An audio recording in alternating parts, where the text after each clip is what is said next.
அவனியாகி அறியொணா பொருளதாகி தொண்டர்கள் குருவுமாகி புகழரு தெய்வமாகி எண் திசை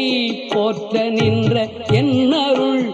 ஈசனான பெண் திரள் சரவணத்தான் தினமும் என் சிரசை காக்க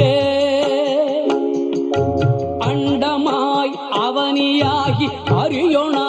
பொருளதாகி தொண்டர்கள் குருவுமாகி புகழரு தெய்வமாகி எண் திசை போற்ற நின்ற என்னருள் ஈசனான பெண் திரள் சரவணத்தான் தினமும் என் சிரசை காக்க